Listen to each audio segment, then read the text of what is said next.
What's going on, guys? Good to see everyone. What's up? Happy Hey, Wednesday. see ya. Thanks for joining us. Reese, what's the good news from today? You were in 3 scale clubs right before this. Any big wins you want to share? We had one of our 47 doors closing out last month. So that was pretty exciting for her to do that. She's been in the business for a while too, and she's still catching a lot of momentum. So that was pretty awesome. Amazing. I love it. All right, guys. Well, everyone's kind of streaming in. We got a lot to cover today, so I don't want to wait too long. I'm going to get us going soon. Hope everybody jumps on. Melissa, would you mind dropping in the workbook that we created for everybody? I did send it out to all participants before, but they may have not seen that. And we're going to reference a bajillion different resources today. There's no way you're going to be able to keep track of them. So we put them all in one doc for you guys. So if you, Melissa, remember, when people log on later, they don't get it. So I may ask you to drop that in every few minutes or as I start to pull up different resources. That way everybody has it because it's definitely a companion for what we're doing today. All right, we're excited to have you guys here. I'm going to share my screen, make sure everybody can see it, and we'll get going. Let's see here. Is the wrong one. This is what you guys want. Does it look good?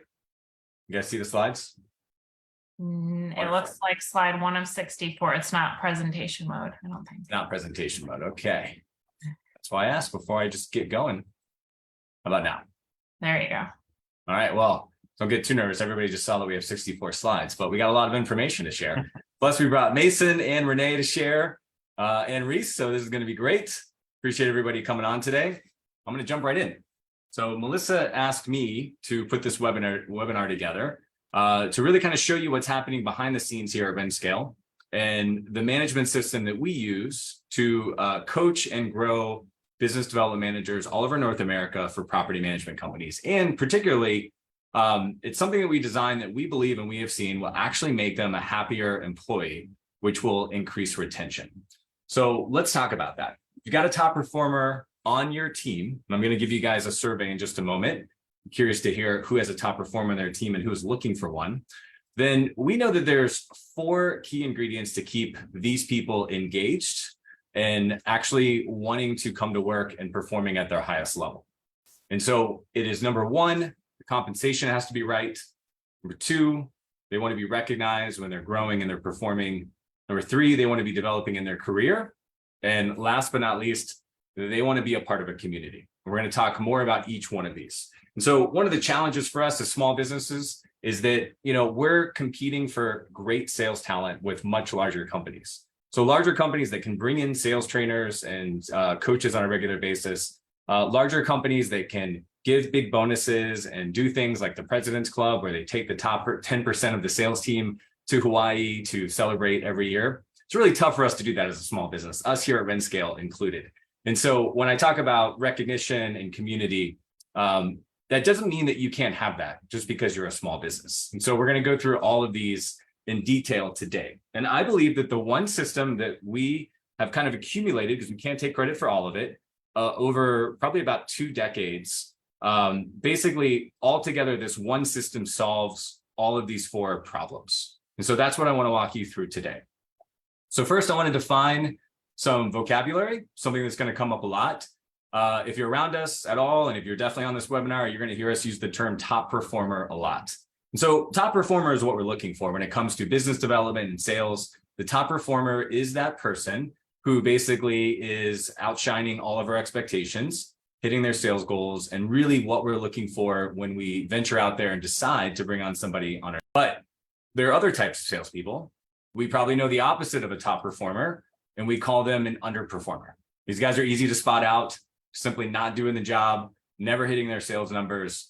Those guys are dead weight. They're costing us money, and that's okay. There's nothing wrong with them. They just probably shouldn't be in sales, or they definitely shouldn't be in sales in our company. And it's our job to find those people as soon as possible and promote them on to another opportunity. But what is even more dangerous sometimes than an underperformer, and something that we see a lot of small businesses struggle with, is what I like to call the tolerated performer. So the tolerated performer is that line of profitability. Sometimes they're making you some money, sometimes they're not. Sometimes they're sapping your energy and resources, and other times they're showing up and actually making a couple wins. Now, what happens is when you hire a brand new person who eventually becomes a top performer, is they show up and look like a tolerated performer, and that's totally okay. That's called onboarding and training and development. What we need to do, though, is have a system that helps us move those people from a tolerated performer to a top performer, or help us identify those people and move them on. Because the worst thing that we can do is hold on to a tolerated performer for too long, either because we're not investing them and giving them the resources to move up to become a top performer, or just because that's not their personality and they're never going to become that person. And so the system that we want to develop really helps us identify these and put some labels on which type of salesperson we have in our organization. So why is this important? Well, because the top performer is a valuable asset to your company. They consistently grow the business. You're going to love having them. They're paying for themselves. If you ever sell the company, you'll literally list them as an asset when you do that. The tolerated performer creates inconsistent returns. And really, most importantly, they're requiring the manager's time and resources. So if you're telling yourself, well, I've got this person and they work out sometimes and sometimes they make sales, ask yourself at what cost? Are they burning the leads that would otherwise be converted by a top performer? Are they coming to you constantly trying to reorganize their role or asking you for help on everything after they've been with you for a year? And where are they actually creating costs that you're not thinking about? And then, of course, the underperformer is pretty easy. They're costing the company money to keep. And I won't spend too long on that because it's pretty easy to move on from that. So it's easy to say, okay, well, I have this gut feeling. I think I have a top performer, or a tolerated performer, but I'm not sure. I like to add some definitions to these things. So in our sales planner that we're going to talk about today that we have a kind of self-assessment survey. And this isn't a survey that is listed in your workbook. And Melissa, if you can drop that link in again, I see a number of people have shown up.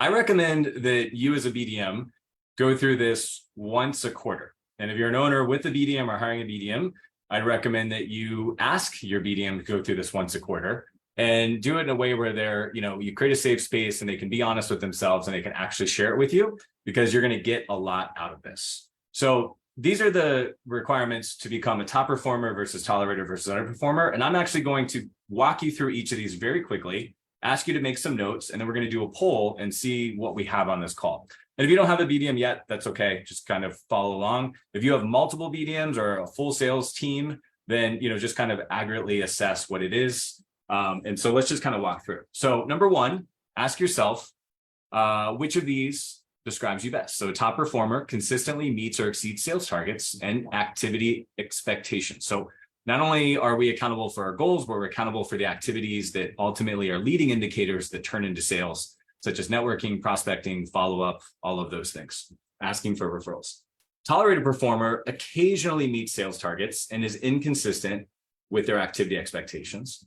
And of course, an underperformer rarely or never meets those sales targets. We've stopped asking about it because they have weak activity records and we're always getting excuses. Second,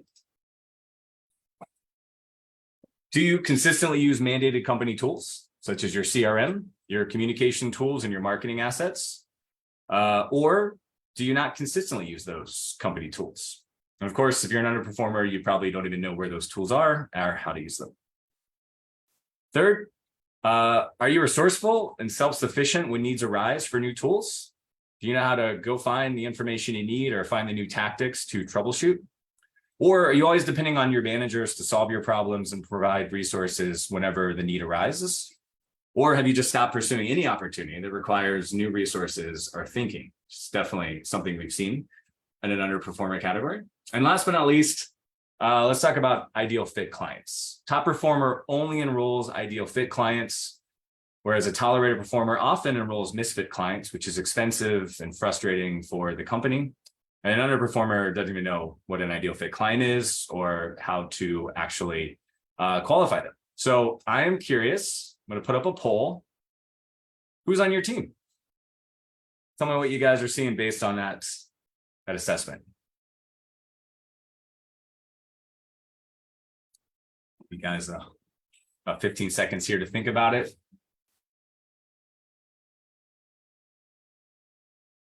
Okay, see them coming in. Only got about half of the attendees responding. All right, moving up. Okay. Anybody, any last ones? Any late entries? All right. So here we go. Essentially, on this call, we have a mix of top performers and tolerated performers, and then equal amount of people that don't have their biz dev person yet. So not unexpected at all, something we see all the time. So the question to ask is, how do we keep our top performers engaged? How do we invest in our tolerated performers to decide if we're graduating them to top performer status or moving them on? And of course, how do we not make a mistake when we hire our business development person to make sure that we attract the right person and train them in the right way that will turn them into a top performer? So why is this important? Why does this matter to us? Well, here's some interesting concepts that I think are really important that have shown up in my professional life over and over again. The return on investment on salespeople is not immediate. Typically, it's an investment that we're making in them. We're training them, we're supporting them. They need some time to learn the business, build up the pipeline, build up their network. And so we don't really even reach that break-even point necessarily until long into that first year. Hopefully we push past that point before the full year. But at that point, they start to become more and more valuable. Now they've got a pipeline, they're closing deals from people they spoke to 6 months ago. They're learning all of the ifs, ands, or buts, the issues that will arise, the objection handling, and they start to pay off. And then of course, the longer we keep them, the more they master that, assuming we keep them engaged and they actually keep growing. Now, on the flip side, that may seem very obvious, but this is a really important concept to point out. So the average sales rep tenure, and this is not just BDMs, just sales reps in general, is about 18 months, according to HubSpot's research. And that's troubling because another survey shows us that sales reps hit their peak performance between 2 and 3 years in the role. And I'm sure nobody on this call is going to be surprised by that. What we sell is complicated, subject matter expertise, local market knowledge, learning all the tools, learning the sales skills, building up the industry reputation and the network. And what that means is that if we're leaving people before they're hitting their peak, that we're never fully getting to take advantage of that investment that we're making and getting our sales reps at full potential. And so that's why I come back to how important it is to keep top performers engaged. We want to make sure that they've got the right compensation and that they're in control of that compensation, which we're going to talk about today. Show them ways that they can increase that compensation. Talk about recognition, a career development path, and of course, community. So we're going to go deep into all of these. So I'm just going to share a couple key theses with you, and then I'm going to actually show you the system that we use.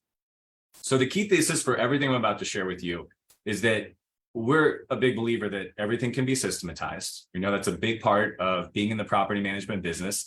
Everybody's all about systems. And yes, I do believe not only sales can be systematized, but sales development and mentorship and sales management can all be systematized. But the long-term systems, things that are going to need to work over and over and over again, require a consistent rhythm. That is a key to successfully implementing and adopting and maintaining a strong system is a rhythm. So what do I mean by a rhythm? Well, you can just think about, any EOS cycle or business cycle, the way a public company has annual reports, and then they have quarterly meetings. And then from there, there's, monthly goals and then weekly meetings. That's a rhythm. We're tying it to a calendar or we're tying it to triggers. You can think about, your property life cycle from the time you lease it to maintaining it to turnovers and renewals. That is a rhythm, right? That is something that happens based on a calendar over and over again. So not only do we need a system, but it needs to be strongly built around a skeleton of consistent calendaring. So that's what we're going to show you today. The other thing I want to show you, especially if you're a BDM listening to this, is I'm a big believer in systems as a floor, not as a ceiling. So I'm going to show you a very intricate system today that is going to require compliance and commitment. But I assure you that any system I'm ever going to recommend is meant to be a floor, meaning that if you follow this system, no matter what else happens, you will always reach a certain level of performance and success. However, there will be no ceiling on you. Your performance, your drive, your creativity, your ability, your talent is what can take you to the next level. So I am somebody who resists systems and compliance and things like that. But I've come to learn that if I follow a system that ensures I never fall below a certain level, then I'm freed up to use all of my creativity and energy to basically push through the ceiling. And so that's what I want you to think about this today. If you adopt this crazy stuff we're going to share with you, or if you ask your BDM to adopt this crazy stuff, it's only going to ensure that you have a floor that is much higher than everybody else, right? 10 or 20 stories higher than everybody else, but there's nothing keeping you from innovating to the next level. And this is just a common theme or a common lesson that I've learned over and over again in my entrepreneurial career, is that if you want uncommon results, which is what we want you guys to have, both as a business owner and a BDM, then it requires uncommon thoughts and uncommon action. So be prepared that what we're about to walk through today are things that other people are not doing. And that's by design, because unless we're being uncommon with our thinking and our actions, we can't expect uncommon results, which is really the promise that we're offering with this system. Okay, you guys ready for the system? It's pretty simple. Here it is. This is what you're waiting for. This is our quarterly rhythm. So our entire system basically revolves around a business quarter, 13 weeks, 3 months. It involves quarterly forecasting and review of the last quarter once you get into the second quarter. It revolves monthly scorecards and reviews of your performance towards that quarterly forecasting. It involves monthly skill development so that we're constantly sharpening the saw and learning new tools over time. Monthly skill development. Weekly accountability check-in to make sure that we're on track. We're going to show you a bunch of reasons that this is based on research and science on why this works so well. Weekly practice and feedback so that you're getting better. And then, of course, all the way down to what you can control most, and that is winning the day. Daily planning, documenting that day, reflecting on that day, all in the service of the weekly, monthly, and quarterly goals. So that is essentially the system. Reese and I are going to walk you through this in detail today. But before I do that, I want you guys to hear from somebody who's actually used it. So I'd like to invite Renee up, and who's the business development manager and now the team lead of the multiple business development managers at Colorado Realty and Property Management, and just kind of walk through her experience with this system so that you guys can hear what this looks like. So Renee, thanks for coming. Yeah, absolutely. Thanks for having me. All right. So Renee, quick question, just so everybody hears this. You have been in your role for how long? A little over 4 years as a BDM in the industry for 6. In the industry for 6. And what did you do before you were a business development manager at Colorado Realty? Yes, I kind of worked my way up. So my first role in the company in college was a showing assistant for vacant properties. And then I worked into more of a marketing position and then was offered the BDM role when I graduated college. Excellent. And you've been in the BDM role for 4 years, right? Yes. Mm-hmm. Okay. What's, I mean, I know it varies, but what's an average month for you in terms of sales performance? Yes, for myself individually, it ranges throughout the year. Usually 12 to 15 is the average in any given month, but we're very cyclical in our market. 12 to 15 new deals per month?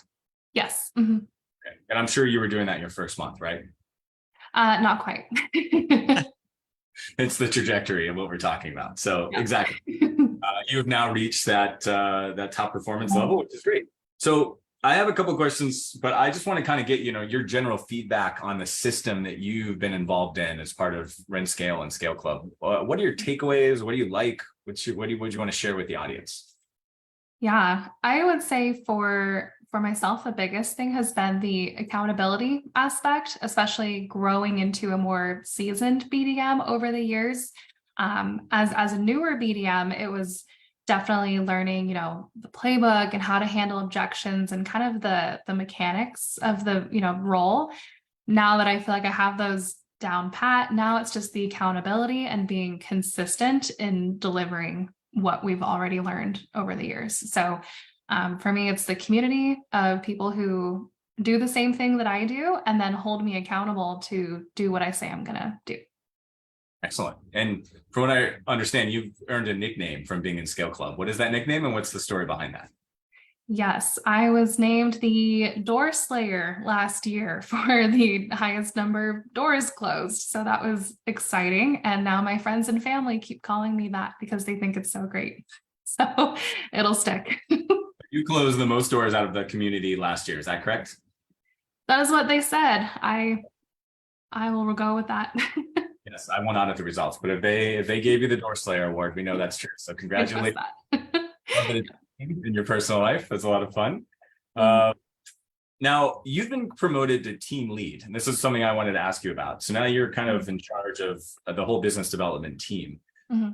So one question that somebody might ask is, why continue to work with us and invest in our coaching and management program when some might think that's your responsibility?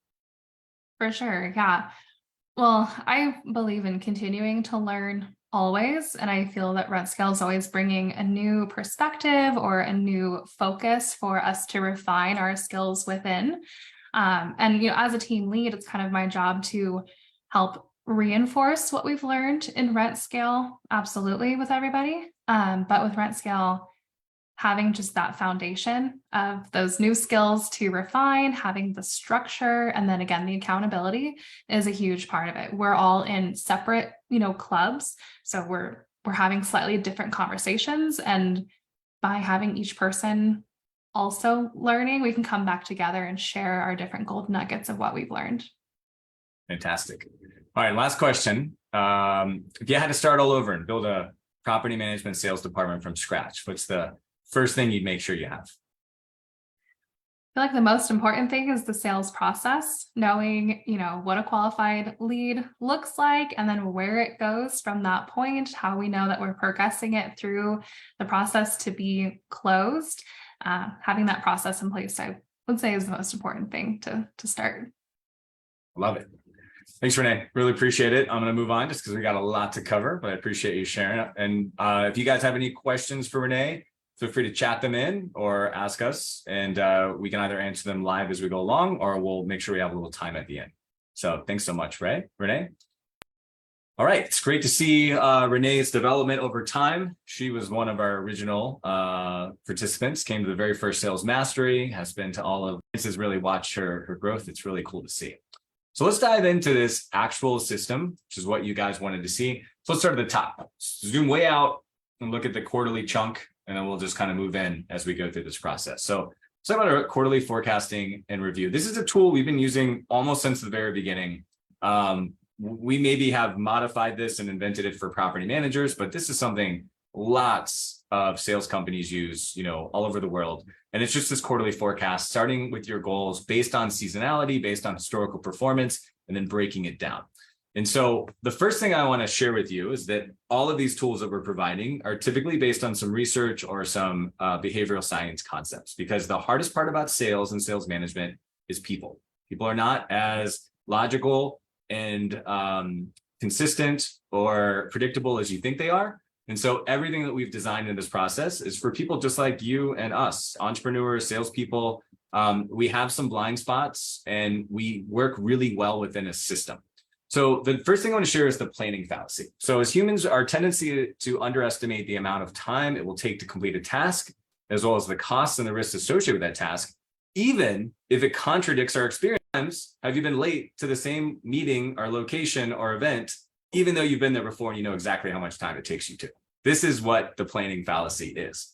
And so by basically making ourselves create a quarterly plan, execute it, and create visibility and awareness of whether we are on track or off track, basically hones our muscle of being able to predict the future and basically sands down the planning fallacy that is so strong in each of us. So the thing I like to tell people is you're probably going to suck when you do your first quarterly forecast. And that's okay, because you have no data, you've never done it before. But you're going to do it and you're going to stick with it. And if you're wrong, you're going to look at it with eyes wide open, and then you're going to do it again. And then you're going to do the same thing, and it's going to get a tiny bit better, or maybe a little bit worse.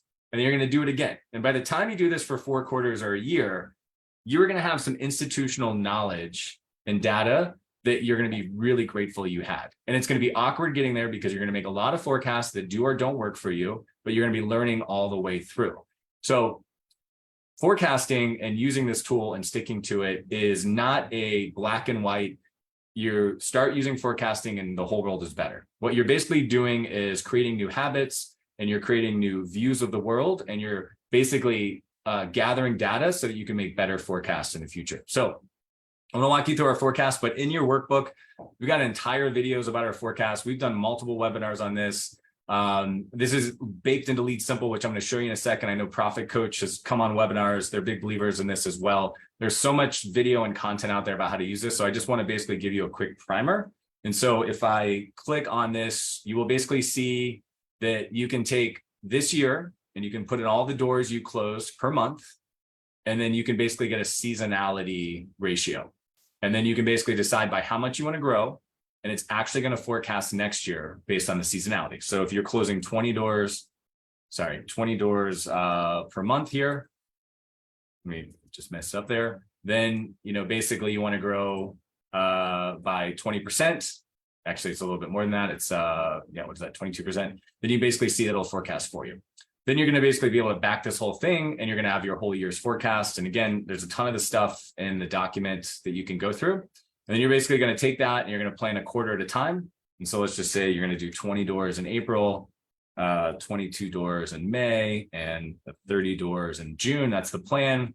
It's going to break everything down to you literally by the day. And then you're going to end up with this exactly what do you have to spend based on what the leads cost you. If you're a full lead generation organization, you're not doing any biz dev you need by week. How many discovery calls do you need to have? And you're going to take all of that into the tools that we're going to show you.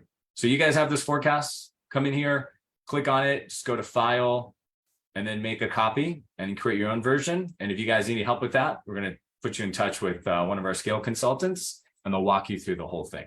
So that is basically the first phase of this whole thing, is to make sure that we have that quarterly forecast and that we spend the time actually thinking through what we're going to do based on data we have. If we've been in business for more than a year, especially more than 2 years, then I have a video in the workbook that will actually show you how to go back, find that in Lead Simple, pull that information out, and now you're making real seasonal forecasts instead of just being all hopped up on Hopium, hoping and praying that you're just putting in some numbers and trying to pushing through everything.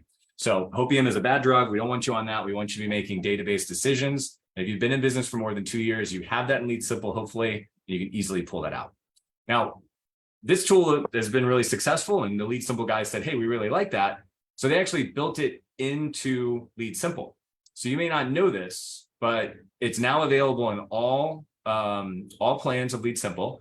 But if you go into reports for any pipeline and you click on this sales forecast report, you're going to actually see that you can see that number of doors needed, number of dollars created, the number of deals and doors, and the tasks needed throughout the month. Sorry, my mouse is going a little crazy. And you can actually see how far along you are. So without getting into a full tutorial, which again, I linked to in the workbook, you guys can come in here and learn. So this is a real client right now in Q2. They were hoping to close 25 deals, resulting in 28 doors for around $20,000 of recurring revenue. You can see they've hit their goals, most of their goals, except for these two. And here we are, not all the way through the quarter, but almost about 2 weeks left. And they can see that they're ahead of progress. So it creates like a visualization tool, which is great for sales management. It's also great for you as the BDM to kind of look at everything. So that's the quarterly forecasting tool. Going over that quickly because we have a lot of resources in there. So from there, we need to break down into monthly performance. So most of you didn't have to go to high school to know that there's 3 months in a quarter. So we can break our quarterly goal down into 3 segments and we can manage ourselves accordingly. We're already ahead of the curve, right? We're already basically offsetting that planning fallacy, and we're getting a clear, closer to the ground understanding and view of what's happening. So let's talk about the monthly scorecards and reviews. So in the sales planner, if you are using it, or the worksheets, which are all in the doc, you can either order this on Amazon. It's full quarter. You can see it's quite thick, or you can just download the worksheets and print them out as you need them. It's all in the workbook I gave you guys today. So we're going to basically transfer that quarterly forecast, break it down into a month. We're really going to say, okay, how many prospects do I need to create? How many leads do I expect to come in? How many deals does that result in? What's my commission going to be for that? It's always good to put in that forecast. And I've been told that by the BDMs. They really like the forecast so they can kind of connect the dots on what their potential is. And we're going to break that down by week. So most months out of the year are 4 weeks, some are 5. Which, by the way, as a side note, is why this thing is so thick, because I had to make all 3 months 5 weeks, because you never know. But I digress. You're going to basically put it all down here, and then you're going to jump into the month, and you're going to execute. And again, putting a little pin in that, because Reese is going to walk you through the weekly rhythm. I'm going to walk you through the daily rhythm. But now that we know, we're isolated down on the targets that we're going after. Then, of course, we're going to come back and reflect on this and actually see if we hit those numbers.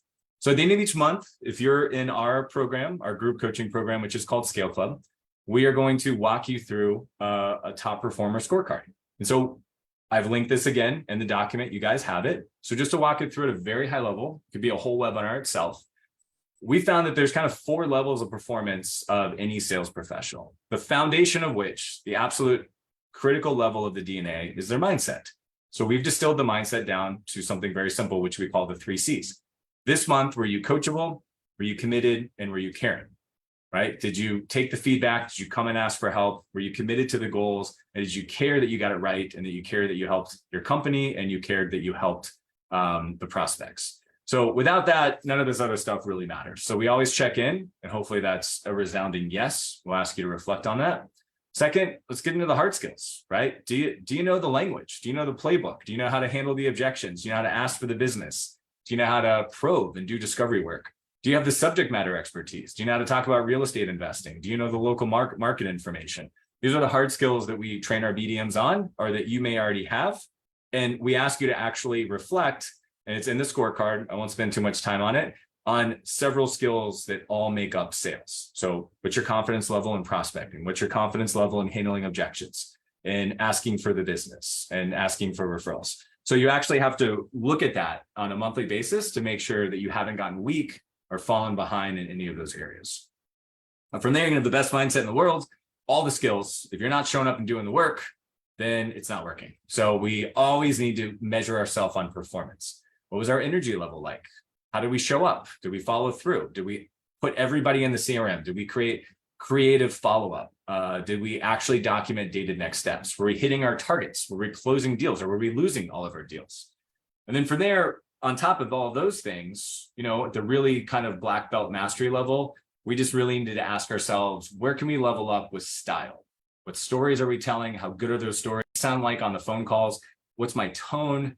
Am I using really good charisma, nonverbal cues when I'm in front of people? Am I making people feel great? Am I advanced enough to actually interject humor into a serious sales conversation? And what's my emotional intelligence look like, my EQ? Am I understanding how this person's doing?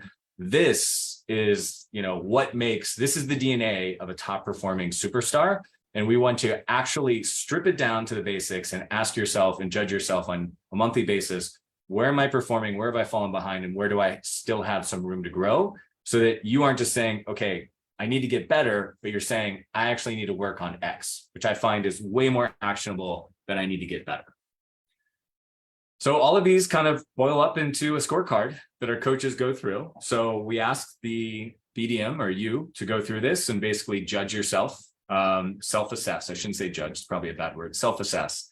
And then we'll have a conversation, and we'll make sure that you don't have any blind spots. As we like to say in my entrepreneurs group, can't read the label from inside the jar. Sometimes you think you're a really funny person and you're not. Sometimes you think you are performing at a high level, and when you measure yourself against your peers, you are not. And this is a really easy way to take the emotion and the bad feelings out of feedback and performance. So we can either identify the feedback ourselves as a sales professional, or we as the manager or the coach can have a constructive conversation with somebody about where they can improve and what's holding them back without it feeling like an attack, and actually going right into the skill or the area of deficiency that they need to address. From there, we just want to ask everybody, what's one area that you'd like to focus on improving next month? If you did that 12 times a year, you'd be shocked at how much further along you'll be than everybody else. And what do you want to practice on next month? Because we're big believers in practice, which I'll only briefly discuss today, because again, that could be its own webinar. So the fallacy that we're trying to affect with the scorecard is something that is called the Lake Wobegon effect. I don't know if you guys are NPR fans, but there used to be a show a long time ago, started out about a lake, about a city named after a lake in Minnesota. And they would always say where all of the kids are above average. And so that was like the famous saying. Everybody was happy. And by the way, there's a little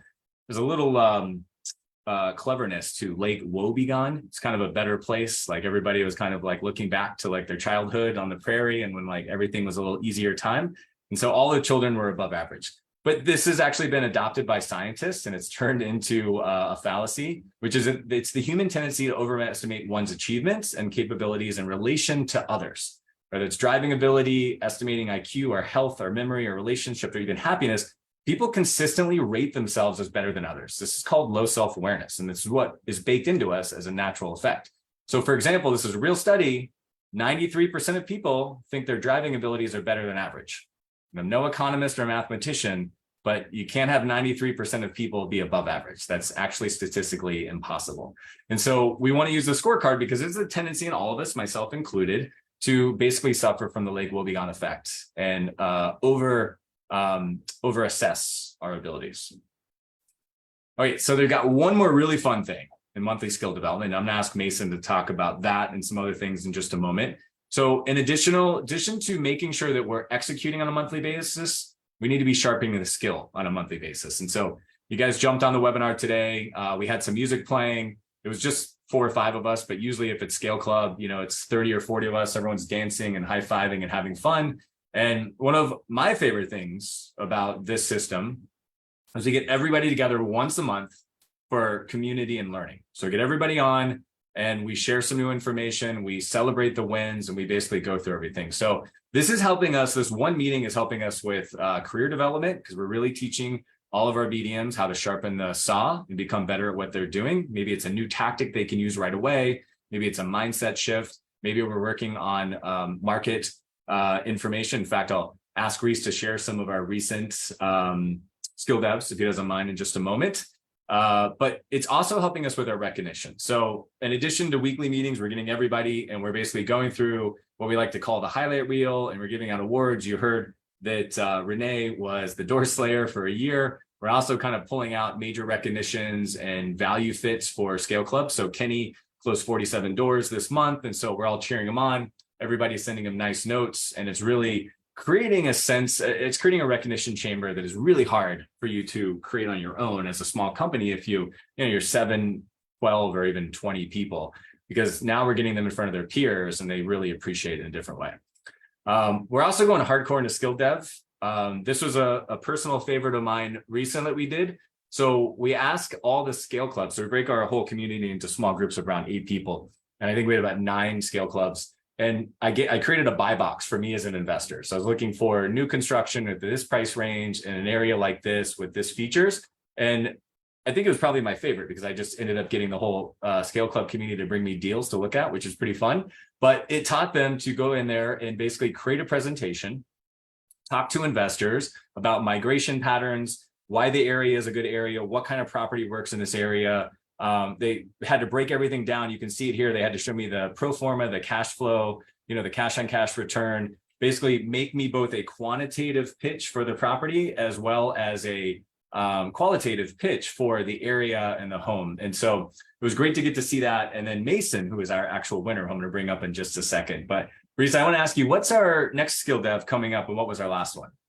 So our last one was building the ultimate referral network. So when we talk about lead generation, not just on the inbound side, how do we go out and outbound prospect to some avenues we probably haven't even touched yet or even heard of?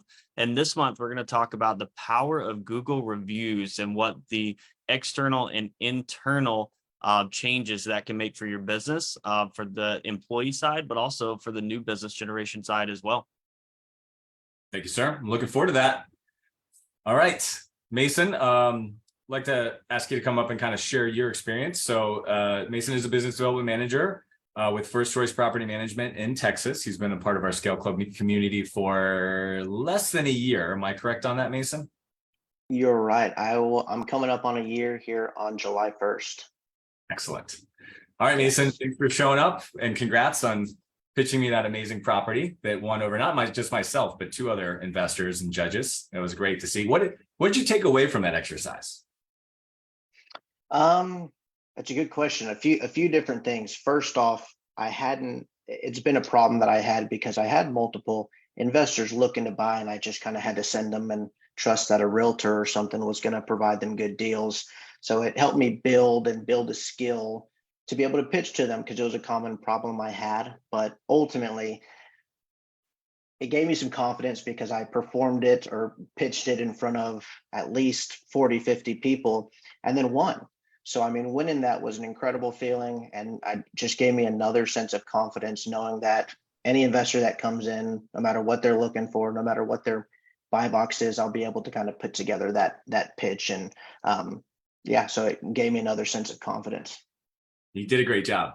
Melissa, do you think drop in that we recorded that? So anyone who's actually on the webinar, if you guys want to watch that, I haven't bought all those properties yet. So it actually may show you some deals that you go grab. Really compelling properties in there and investments, but that was amazing. You did a great job, Mason. I appreciate it. One thing you told me was you got a little bit of a competitive nature and that Scale Club and this system was kind of feeding that. You want to kind of discuss what you're getting out of that from the community and the competitiveness? Yeah, absolutely. So like Jeremy said, monthly they kind of show the top performers, they highlight some certain things. And on the slide with Kenny, you see that he closed 47 doors. And so I've played sports all my life. I'm super competitive. I mean, I'm a salesperson, so of course I got to be, right? So I see Kenny up there with 47 doors and I'm here starting month 1 or 2 or 3 doors. And I'm like, I got to get there, right? I'm going to get there. I'm going to do whatever it takes to build and have my picture in front of all 50s, 60 people, right, and get highlighted. So it gives me something to drive for. And I mean, definitely does not help with my competitiveness whenever I see everybody there. So I could definitely sense it. You're always on the list, which is great. I understand you had a slightly different real estate related sales role before this. Tell me kind of what you were doing before and why you wanted to move on to that, or what's different about your role today with this system versus not having it. Sure. So yeah, I actually began in like a transactional real estate office. So an office of agents buying and selling homes. My role in that was I was unlicensed and I set appointments for realtors to go on. I would call the leads, pretty much cold call, and set the, I guess, buyer's consultation for the real estate agents.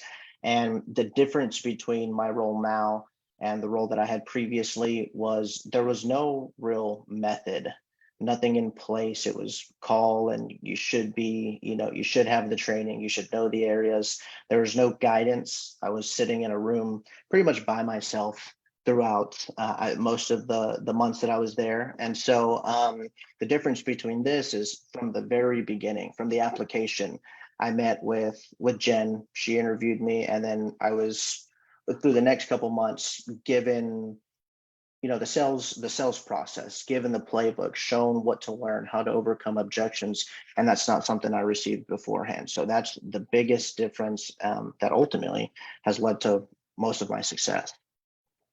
Awesome. Sure. Thanks, Mason. And it's Sure. been great to watch. I mean, we talked about coachable, committed, and caring. I mean, anyone who's watching this right now, you're seeing both Mason and Renee. It's like once you hear those labels, and then you don't have to label you guys, but once you hear those terms and interact with you guys ooze that mindset, which is amazing. And so if anyone's thinking about hiring a BDM, I think that should be a huge takeaway for you guys as you kind of watch them. That's the non-negotiable, right? I'm sure we've taught you a lot since you've been here, but we didn't teach you that. I know we didn't teach Renee that. You kind of showed up that way. Okay. What is your takeaway or your favorite thing from kind of the overall system that, you're basically involved in and that we're talking about today? Yeah, I think Renee touched on it a bit. My favorite thing is the accountability in weekly meetings with a group of people who are experiencing the exact same thing that I am. They're the exact same role that I'm in. They have the same objections and problems. So each week I'm able to see my lead numbers, see how many calls I'm doing, see how many doors I'm closing. And then that also keeps in the back of my mind throughout the week. If I lose a deal, if I have a bad phone call, then I keep that in the back of my mind and bring it to my weekly meeting and brainstorm with 8, 9, 10 other people who have gone through that before and help me overcome it. So that's my favorite, my biggest takeaway from it. I love the experience share and the stucks, right? Where are you stuck at? Right. Where What's you your stuck biggest at. challenge? That's a language we use all the time. It's pretty powerful. I mean, it's the true concept of the mastermind, right? You got 8 other people that do what you do, that you don't have to explain to them the language or the problem. It'd take you 20 minutes to explain it to your spouse or your friends or somebody else. Like, they just get it. You just go right to the point and they're able to help you, right? I mean, that's the really cool thing about the community. Yeah, you're exactly right. There are a lot of other sales positions, but there's one unique to property management, and they're the only ones who pretty much get the exact objection that I receive. I appreciate it, Mason. Thanks for sharing. Don't be shy about bringing us more properties. Did so good on the Sure. last one. Keep bringing them out. Keep honing that I- muscle. We might Hey, buy I'll definitely bring them for sure. For sure. Thanks for having me. Got it. Thanks, Mason. I'm going to jump back into the system. That was great. Really excited about the people we get to spend all this time with on a regular basis, which is, not to be undersold. So going from that kind of monthly skill dev and that monthly accountability, now we're in the meat, right? These everything I've covered up to this point are kind of checkpoints, really high level checkpoints to make sure you don't get too far off track. But now we're really in, the day-to-day, like the weekly and the daily. This is where we have the most leverage over our results. So what I like to do is essentially invite Reese up, who is not only, what is it, the Hair Club for Men? You're not only a client, but now you're the Scale Club coach. Is that how it goes?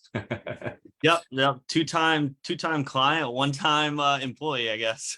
Two-time client, one-time employee. Yeah. So Reese worked with us as a BDM, was promoted to Director of Real Estate Services, used us to place an additional BDM and put that person in the system. So he got to hear it firsthand. And Reese, I'm going to kind of first let you share any highlights you want from that, but keep it kind of brief. We're going to let people ask questions from this. And then I'm going to transition because you now run the weekly. So first, let's just kind of talk about, your overall experience with this system and what you want people to take away. And then let's talk about what you're doing at RentScale now. Yeah, first of all, just putting a sales process around what we were doing here in Tampa, Florida, the property management company was just so transformational for us all the way around.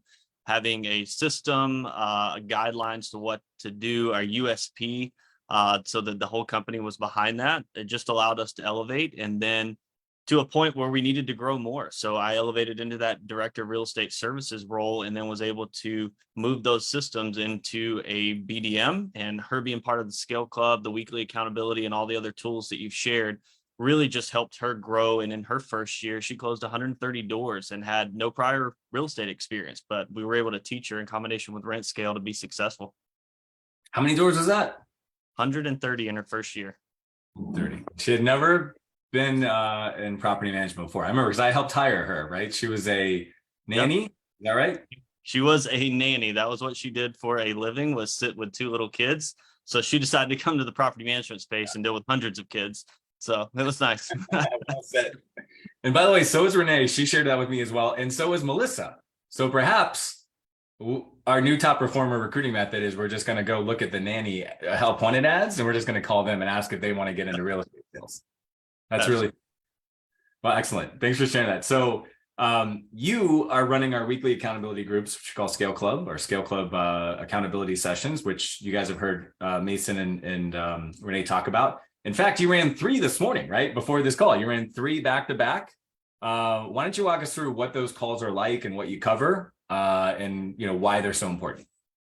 Yeah, so each week we have the separated clubs. We have between 5 and 10 people in those clubs. And what it is just a public accountability with our peers. So we go through how many leads that you received in the prior week, how many discovery calls that you've made, how many on-sites that you were able to complete, or in some cases, there are online consultations. So we look at how many of those were completed, how many agreements that we currently have out for signing as of that moment, how many deals and doors that we've closed in the prior week. But the biggest thing is how many are what our biggest win and our biggest challenge is. So we want to celebrate those wins as a collective, as well as posting our numbers to make sure that nobody wants to be last. So it creates that competitive environment that Mason was speaking about. Nobody wants to come to our meetings with a 0 on the board.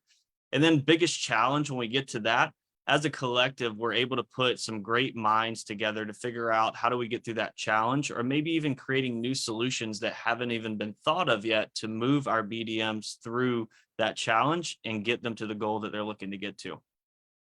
Amazing. And obviously, based on their personal strategy, whether they're all inbound or if they're a mix of inbound, outbound, or they're heavy outbound, those numbers adjust slightly, right? Based on their personal goals from the quarterly. Yeah, we do adjust based on that because we do have some BDMs that are heavy on the outbound side as well as taking those inbound connections. And we also want to promote our business development managers to get out in the community and do those things. So we will change up the scorecard just a little bit to make sure we're measuring those to that certain company or certain BDM, and we're tracking that publicly. Great. I don't want to put you on the spot too much, but we had a live question come in that said, where do these leads come from that the BDMs respond to? So just a high level, what are some basic points your clubs are talking about? Yeah. So first level obviously is getting your exposure on the digital front. So making sure you have your Google business page. So those inbound leads. But we also want to do the outbound prospecting. We really preach that and make sure that we're executing on that. So anywhere from realtor outreach programs, presenting at offices, HOAs, presenting to them, anybody that's influential in the community that may know your next client, we really push that and give them the tools and resources they need to be able to go out and execute on that. So leads, they come from multiple different resources. Again, it's a little bit market specific on what's available to you, but we want to touch as many avenues as possible in this role. And we actually cover that a lot in Skill Dev, don't we? We talk a lot about different ways that people are sharing how they're creating leads. Yeah, last month on our Skill Dev, typically in property management, we think our first and only resource is real estate agents that are in the community because they're working with buyers and sellers and investors, and they may have leads for us.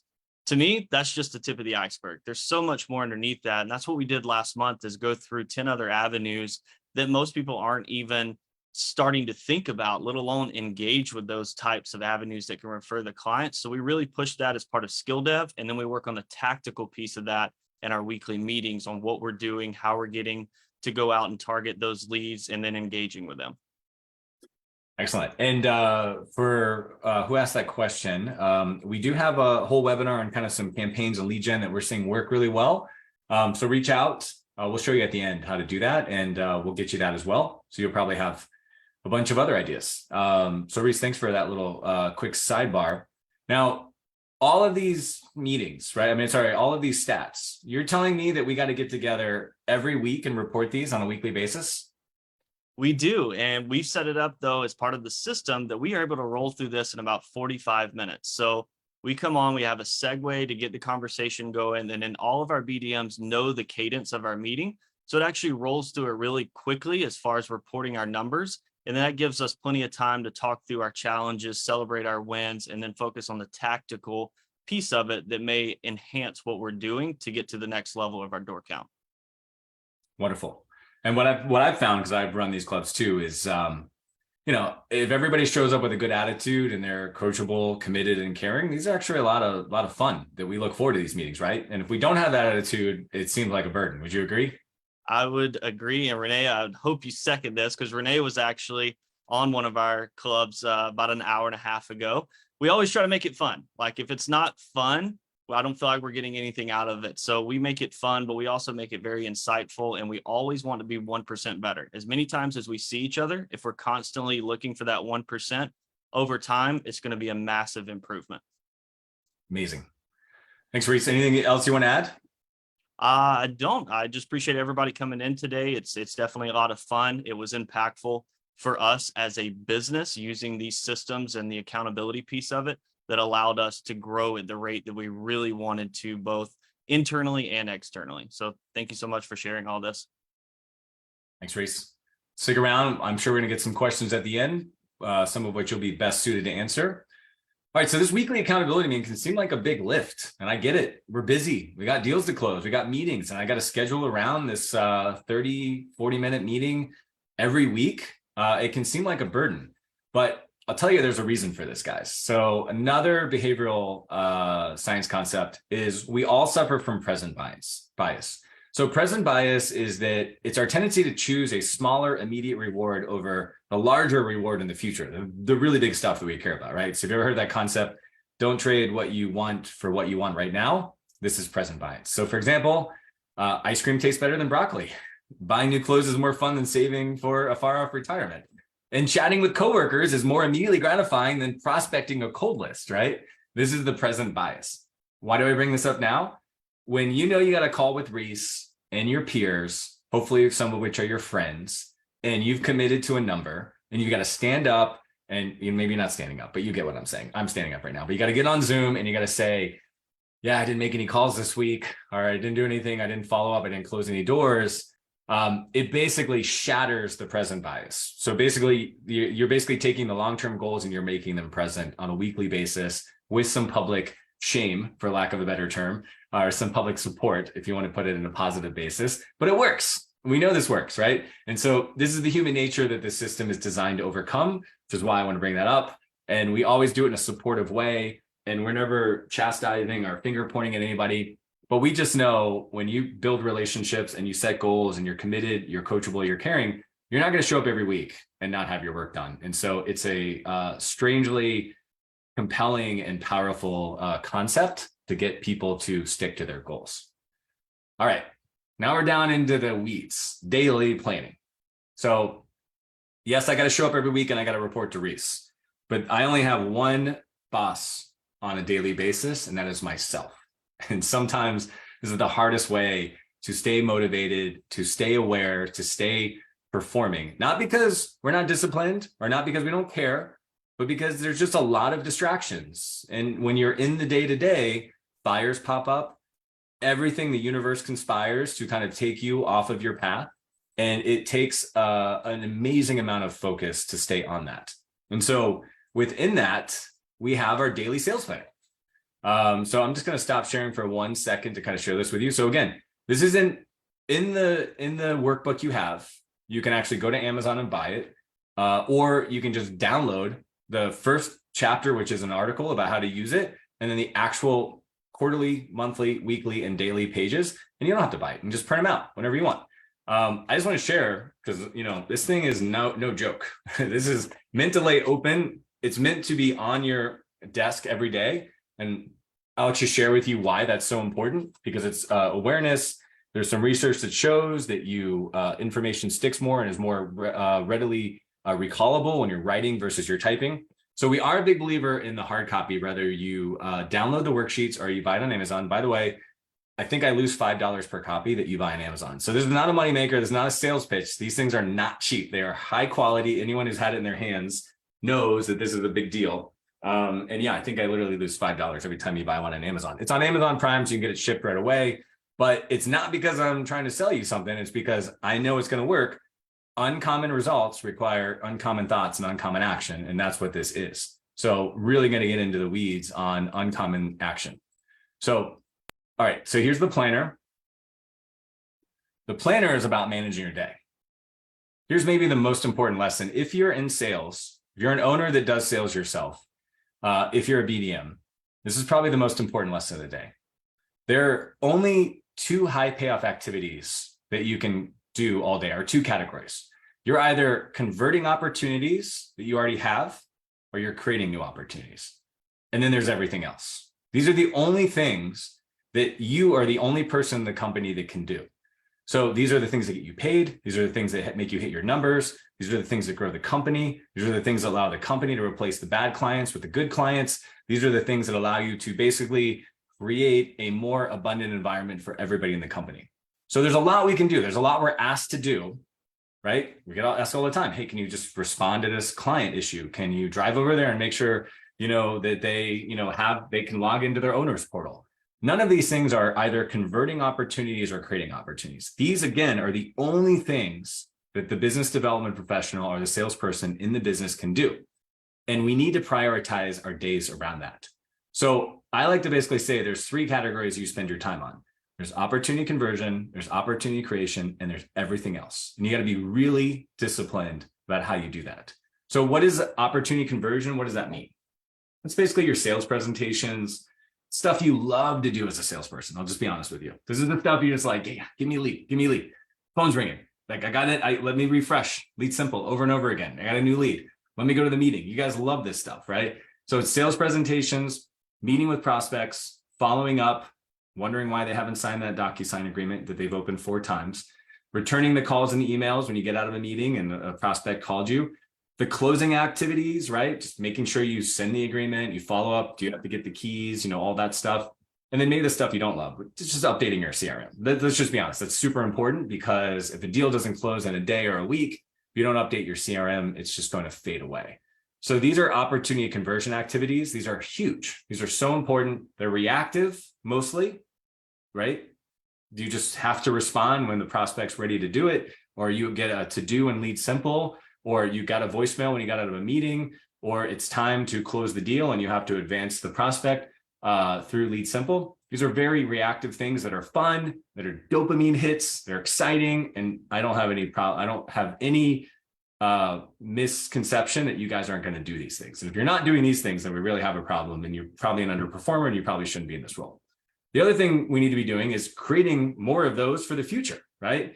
Do something your future self will thank you for today. That's opportunity creation. So if we're not creating opportunities like prospecting, networking, updating our social media, or commenting on our prospects' social media, building a list, we're not talking to referral partners like Reese was just talking about, and if we're not building a long-term targeting list, then we're not going to get all those dopamine hits later, right? This is the work we do now. This is the seed we plant for the fruit that we want to eat at a future point. So these are the high payoff activities.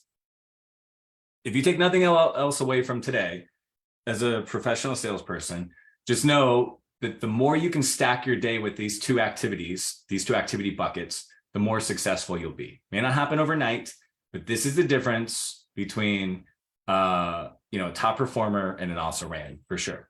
So having said that, I want you to visualize your day, right? Imagine your day as a pie chart. Think about yesterday. If you're in sales, think about yesterday. How much of your day was spent converting opportunity? How much of your day was spent creating new opportunity? And how much was just white space, right?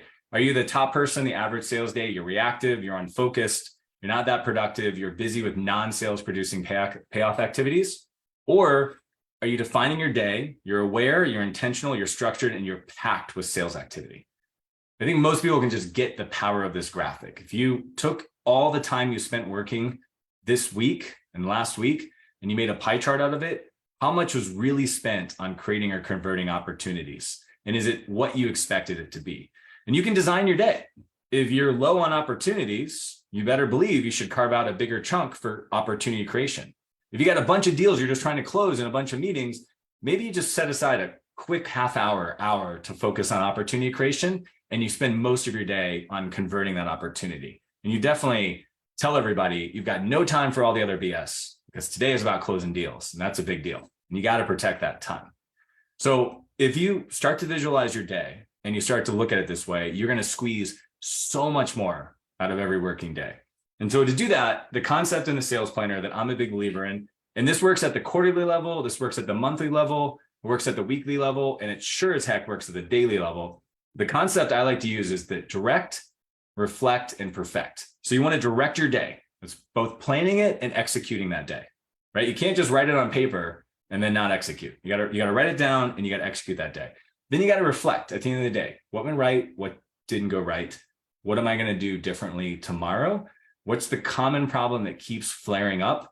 That's your perfect. You do this every day, every week, every month, every quarter. This truly is a productivity sales superpower, or productivity superpower, especially within sales. So if you go, I'm gonna skip the monthly, the weekly, all the other pages in the sales planner because they're all there. We're gonna go right to the day. So just imagine if your day was like this. You get in the morning, you open up your sales planner, or you do it the night before, which is totally acceptable either way. But before you start your day, you go to your daily worksheet and you basically say, how much of my day needs to be creating today and how much of it needs to be converting? And you literally take the time. Again, uncommon results requires uncommon action. And you literally create the pie chart of your perfect day today. So you literally go in there and say, this is how much time I've spent converting, creating. And then you basically get even more defined, right? I'm going to prospect this list today. I'm going to I'm going to advance or nurture these opportunities in my pipeline. And I believe I'm going to close these deals today. So that's directing your day before you ever start. You literally write it down. Then you actually either fill out your calendar by hand, which I'm a big fan of, or you just make sure, as Jen always says on our team, she lives by her calendar. If it's not on her calendar, it's not getting done. You actually go in, Google Calendar or whatever you use, and you basically say, okay, these are all the meetings. These are the prospecting times. These are the nurture times. This is the skill dev time I'm going to, or the scale club. This is where I'm going to do some research about some properties that I'm going to pitch that new investor. And you basically design your perfect day in advance. But what we know is that, all good plans sound great until the enemy attacks. Or as Mike Tyson always says, no good plan. What is it? Was it Reese? No one getting punched in the face? I'm totally butchering right now. I usually get this one. Yeah, it doesn't hurt as bad if you know you're about to get punched in the face. I'm thinking of everyone has the best intentions until you get punched in the face. Yeah. There's something I think he always says, right?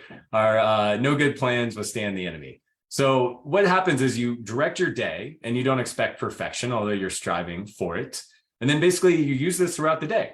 And so as you're making notes and you see up here on the right, you see your proactive prospecting, you're making your calls, you're literally tactically or tactilely filling them out, right? Every time you reach out to a new real estate agent or a real estate attorney, or you're making your prospecting, or you're reaching out to an old lead that died on the vine a year ago, you're basically visualizing and checking off the prospect. The progress. Now, at the end of the day, you're going to reflect. I'm literally going to ask you to do the same pie chart at the end of the day that you did in the morning. But this time, it's not a fantasy, it's a reality. And I want you to see the contrast between how you plan to spend your day and how you actually spent your day. This can sound crazy simple, but just think back about how much control you really have had over your last few days, last few weeks when you're in sales. And you're going to journal about what went well. This isn't a big deal. I don't need you to like spend 40 minutes. I give you 5 lines. Just want you to reflect on what went well today. And then I want you to perfect this. So look at that. What are the patterns? What went wrong? What went well? I want you to perfect that so that when you go to plan tomorrow, you're getting better, even if it's 1%, right? That is the direct reflect perfect. The whole sales planner is there for you. Just print the worksheets out. They're all in the PDF in the document, or you can, buy the guide and use it. Either way, it totally works. So at the start of the day, you come in, you basically fill out your pie chart, you create your list, you fill out your calendar if that's what you're going to do. Throughout the day, you're basically filling it out. And at the end of the day, you reflect on what you could have done better and then what you want to do better tomorrow. This is super simple. It's going to take you 10 minutes on each end of the day, but it might make it twice as effective. And that's why it's so important. And if you have a really meeting heavy day, it might not look like this. This is like I'm in control of my own day. I've got a lot of time that was focused off on creating because I'm trying to prospect right now because my pipeline's small. But if you got a ton of meetings, you may have a smaller sliver and that's totally okay. But did you follow up on those? Did you actually close the deals? What went wrong? Did it actually work out the way you wanted it to? So the reason that I'm obsessed over this and that I'm asking you to do this uncommon activity is that one, it's obviously the recency bias that we talked about. But 2, research shows that reflection actually equals more satisfaction. A busy mind usually equals an unhappy person. So in a study that they had on a large group of workers, they basically found that people were happier, more productive, and less burned out than people who didn't reflect at the end of each workday. And employees who spend 15 minutes at the end of the day just reflecting about lessons learned performed 23% better after 10 days of those who did not reflect. So if you can gain a 23% performance in 10 days, I would try pretty much anything. So if we're just asking you to spend 10 or 15 minutes at the end of each day, being very reflective about what your plan was and what went wrong and what went right, I assure you, you're going to be able to change the way that you look at work and the results that you get, and you're going to start to adjust your behavior in ways that you probably don't see coming. So why is it they're more happy? My theory is this whole expectation versus reality. We're terrible at keeping score mentally as human beings, which is why we have to write things down, which is why we do our forecasts, which is why we actually reflect, because if we just keep it all in our mind, we're terrible liars to ourselves. And this reminds me like the old Instagram trend. It's been gone for a little while, but I used to love it. It was like the expectation versus reality. I think this is what most of our sales days look like. We start with all of the greatest intention. We have this huge expectation. And then when we actually find out what happens at the end of the day, it's probably not as great as we wanted to. And the best way that I know to do that is to literally visualize it. And there's a lot of research that goes into taking complex data, which by the way, 8-hour workday is a lot of complex data for us to fully understand and absorb in our human minds. And so by simply simplifying that into a visual goes a long way in anchoring new behavior and creating breakthroughs. So make it a habit. Try this every day. You might be shocked at what you learn in just a week or so about where your time is actually going. And that's because of another behavioral science concept. I think the last one I want to share with you today, if you have anything left in your brain, that's time awareness. So we all like to think that we're totally in control. We're making logical, rational, well thought out decisions on a regular basis. But if any of the cognitive biases that I've shown you today don't show you that we're not always seeing the full picture, this one will definitely do it. So this is called time awareness. We're far less time aware than we think we are. 95% of our behaviors are subconscious, and it's driven by our primal brain's desire for self-preservation, which, by the way, means burning less calories. Your brain burns more calories than the other muscles in your body. So thinking is the last thing your body actually wants to do naturally for calorie preservation.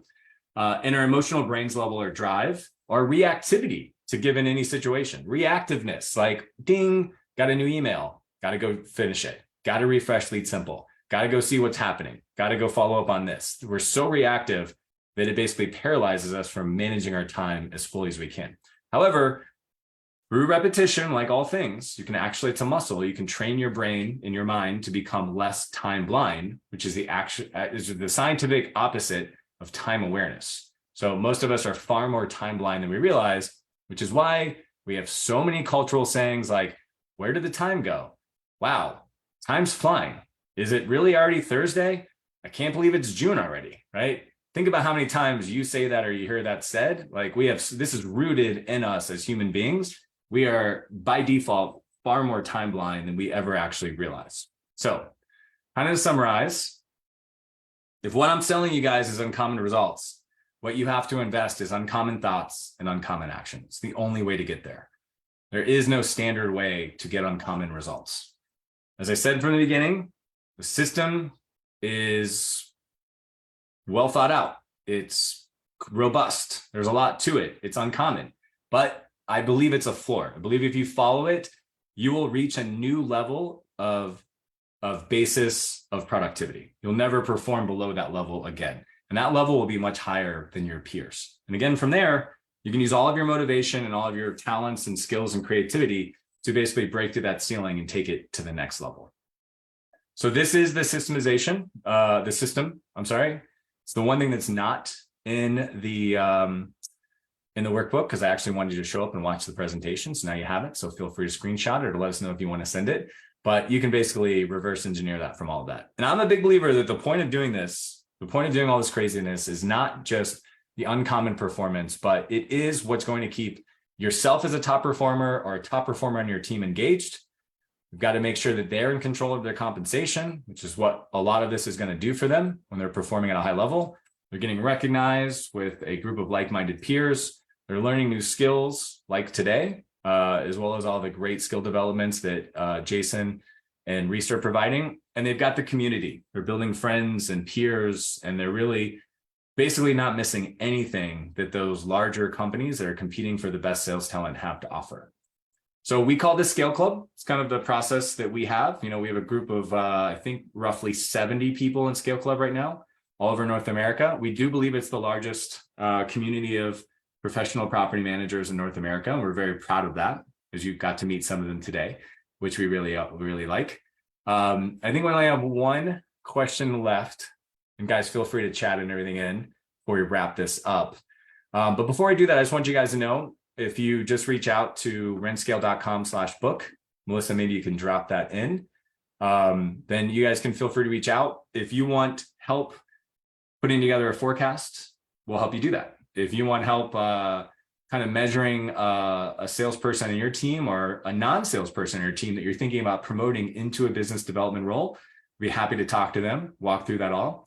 If you are a BDM and you're just kind of looking for more resources and want some more training, reach out. We're also happy to help talk to you about that as well. So feel free to reach out. Make sure you take everything we've given you today. I don't think we've held anything back that I can think of. And you guys should have everything you need to do this. So the last question is from Robbie. How do these performers relate to numbers? Doors are value. So it's hard for me to understand that exactly, and feel free to chat in if you want to clarify that. But obviously, top performers should be growing your company. They should know who your ideal fit clients are. They should be defending your fees, and you guys should know your lifetime customer value. And you should know that every time they're bringing on a new deal or a new door, that's X amount of revenue per year that you're adding to the company, and that's the right fit client for you, and that they understand what they're buying. That's really the value that the top performers bring. Within that, depends on how many top performers you have, how much they're closing, how much you're spending to acquire leads. So it's really a little bit more complicated. But at the end of the day, this is an investment you're making into having somebody on your team who will bring in the right fit clients at the right price, and that will basically set them up for success with your company. And that is something that's really worth systematizing. Reese, do you want to add anything? Yeah, just on that note, we have clients that look at it from a dollar perspective, but for the most part, it's going to be on a door count and just making sure that we're teaching the systems, processes, the sales language that's going to fit within your company target. So we'll hone in on that for you versus it being the dollar value from the company standpoint. Great. So Melissa, I'm going to wrap up shortly, but is there any typical questions you get asked by our prospects when they call in? And is there any common questions you're getting that we can kind of tie into this? Let's see here. There's a lot of common ones. One is, we already talked about that. Where do leads typically come from? Reese, thanks for sharing that, because business development is a combination, really. It's making sure that if leads are coming in, you have someone armed and ready to go to convert them